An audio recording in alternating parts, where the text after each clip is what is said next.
I think the best memory that I have is when we got, or when I received the Chris Garrett's award from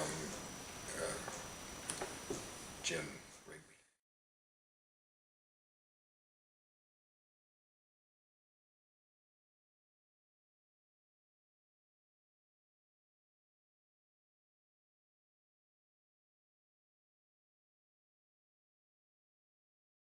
That year we did a lot of work. It was the year before, or 2 years before I was president. I had a lot of time that time, and we built, that was the year that we did the park, and it was exciting.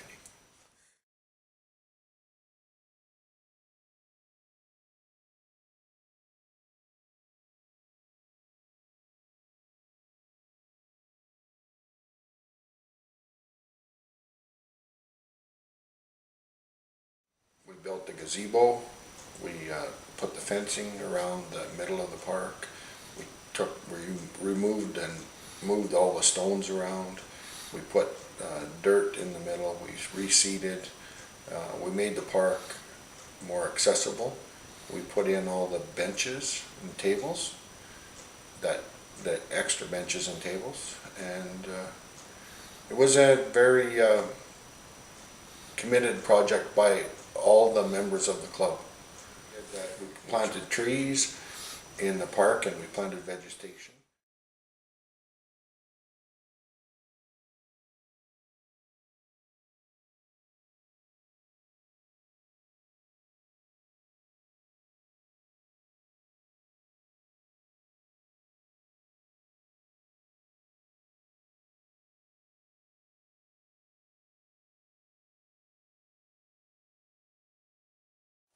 No, I think that we, in the 3 years there leading up to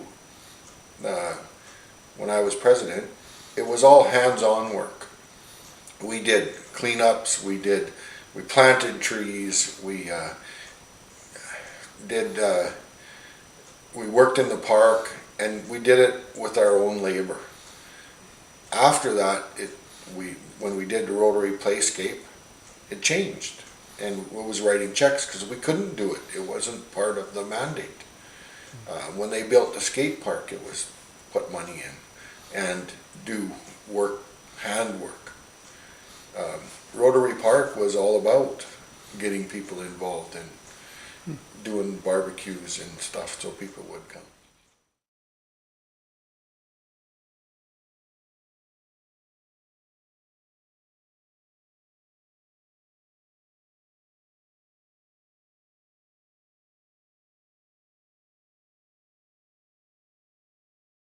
What happened is, in that period, people put effort into doing work, and then the demographics of the club changed.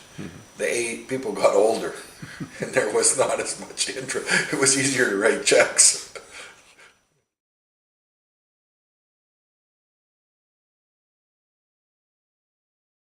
It's an experience like working with your family. And that's really what it's about, and everybody enjoys that. It's like going curling. We have a group that goes curling, and the core group is kind of, they're always have a bond about what you're doing.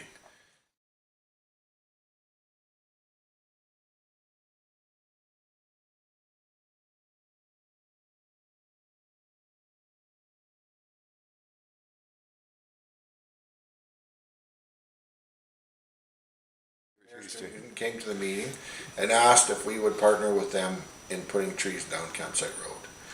So we figured out how many trees we needed, and they were kind of left over from the park, because in the park they were going to plant 100 trees, and I think what happened is that we had too many, so we planted them. Then we decided, okay, well, we'll plant them down the middle of Campsite Road. So the problem was not the planting of the trees. The trees planting went fine. We had dirt everything was good. We had and involvement by everybody. Like there was probably 40 people that day, and spread out along the campsite road, and the trees went in, and everything was great. The problem was the watering of the trees that came after. Well, we had money in our budget for some watering, but the city was going to look after it, and somewhere it fell down. But the trees, most of the trees survived. I think we had 8 trees that didn't survive, which is not a big number out of 95 or something that we planted.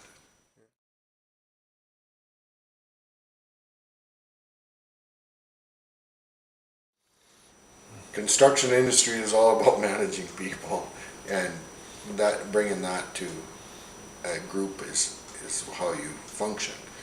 And it's no different. It's running a business, except here, instead of having 10 employees, you have 50 diverse people that are all independent.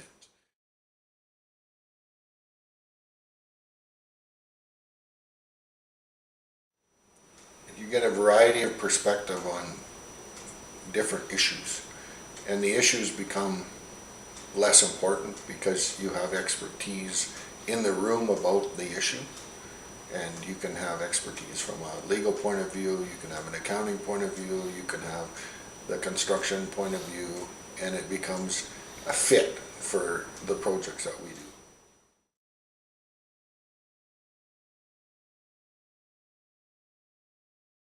My memories of curling were the first few years when we went. We'd leave on, there was four of us would leave on Wednesday, or sometimes Tuesday, sometimes Wednesday. It was the winter break for me, and we'd go curling. We'd go 2 days in advance, and we'd drive somewhere in Alberta, and we'd stop all along the way and visit. And we spend a couple days before we got to the establishment where we were curling, and we'd tour all the little towns in Alberta. I saw more towns in Alberta with Des, Jeanette, and Janice, and myself, because I drove. And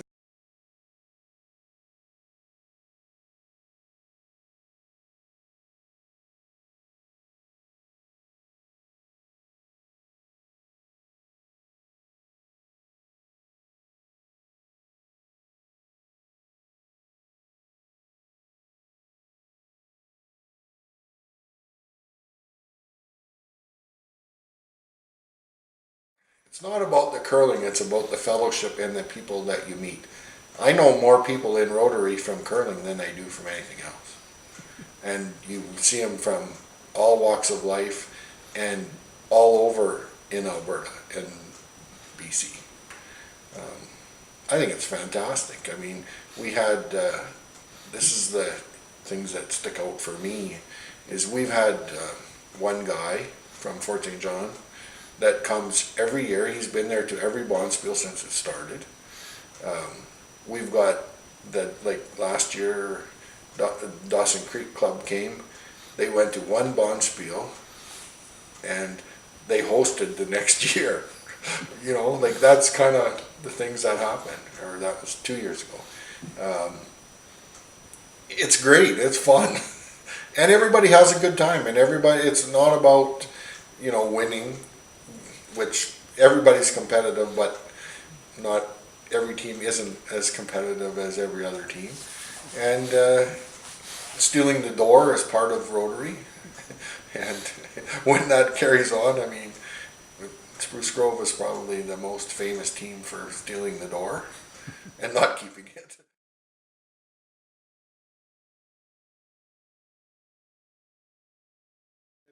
I don't know how it started. All I know is that the team that wins the bonspiel for the next year, part of the initiation is they have to climb through the door.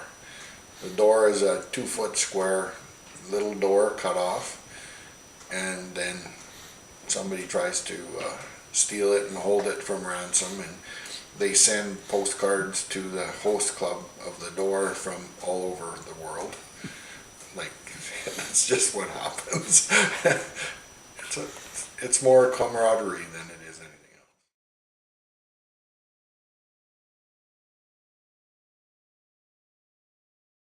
I think that the preferred area for me, even though I like community, is actually club. Because club to me means that the group that you have, you get to know them. And you get to be better Rotarians because of association with other Rotarians.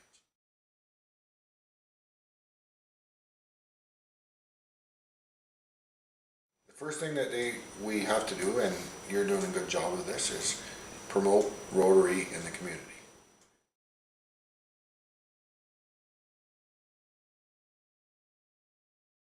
It's how to attract members is through education and understanding of what we do, and it's not all about the money, it's about the involvement, and it's about the community, and it's about involvement in international projects, and that's what it's about. It's not about those other things.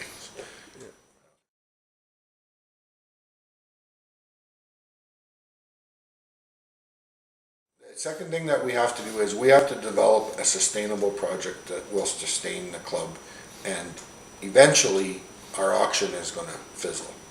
How are we going to have money to function and do the donations that we do today without tapping the community so badly?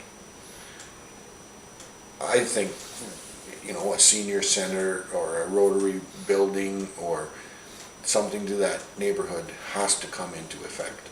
Yes, we are going to go into some form of debt instrument to make this happen, or we're going to get involvement with other members of the community or from someone so that this can happen. That has to happen.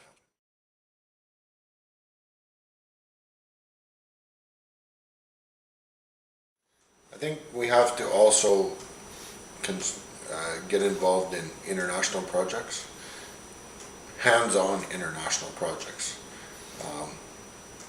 We have to look at them as this is an event, and how do we do that? And the biggest problem that we have is we all have very busy lives here, and it's getting the time to go. Until we have retirement, we don't seem to be involved enough in these projects. That's the big part for me. I mean, I think there's stages in Rotary. There's a beginning when you get involved in the club. Second, you get involved in the community.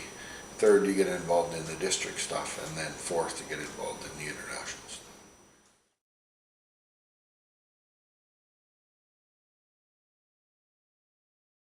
Well, I think I look forward to doing the fourth stage of what I think a Rotary is about, is getting involved with projects on outside of our community and doing that stuff. That's my big thing now.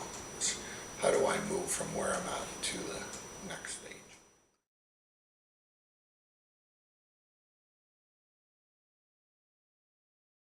Rotary clubs, I believe, bring you in a learning experience about business. You have mentors that are readily available to you that you don't have to go and seek out. They're there every day. You can talk about it once a week. You can. It's an experience that the speakers that come are a mentor in themselves. It's just exposure to other